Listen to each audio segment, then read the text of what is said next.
السلام علیکم۔ آج کی کہانی سچے ہم سفر۔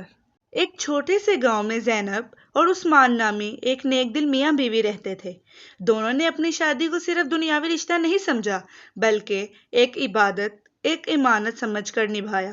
ان کی زندگی سادگی، محبت اور اللہ پر بھروسے سے بھری ہوئی تھی۔ عثمان ایک لکڑہارا تھا، روز صبح سویرے جنگل جاتا اور لکڑیاں کاٹ کر بیچتا۔ زینب گھر کی دیکھ بھال کرتی، نمازی تھی، تلاوت قرآن کرتی اور عثمان کے لیے کھانا تیار رکھتی۔ دونوں کی زندگی میں زیادہ مال نہیں تھا مگر دل اتنے امیر تھے کہ ہر نعمت پر شکر ادا کرتے۔ ایک دن عثمان بیمار ہو گیا، کئی دنوں تک بستر سے نہ اٹھ سکا، روزگار ختم ہو گیا۔ زینب نے بغیر شکایت کی اپنے زیور بیچ کر گھر چلایا۔ عثمان نے آنکھوں میں آنسو بھر کر کہا، زینب تم نے میرے لیے اپنی سب چیزیں قربان کر دی۔ زینب نے مسکرا کر کہا، میرے عثمان یہ سب چیزیں تو فانی ہیں، میرا اصل سرمایہ تو تمہارا ساتھ اور میرے اللہ کی رضا ہے۔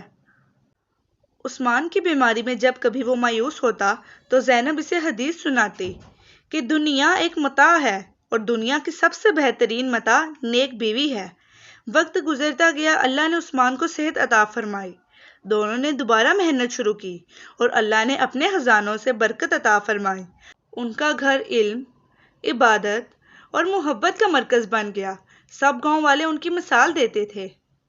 تو بچوں، اس کہانی سے ہمیں کیا سبق ملتا ہے؟ ایک نیک بیوی اور شوہر کا رشتہ صرف دنیاوی فائدہ نہیں بلکہ ایک دینی رشتہ ہے۔ صبر، شکر، قربانی، محبت اور اللہ پر بھروسہ اس رشتے کو جنت کا نمونہ بنا دیتا ہے۔ اگر آپ کو ہماری یہ کہانی اچھی لگی ہو تو ہمارے چینل کو لائک کریں، سبسکرائب کریں اور بیل آئیکن کے بٹن کو دبانا مت بھولیے گا۔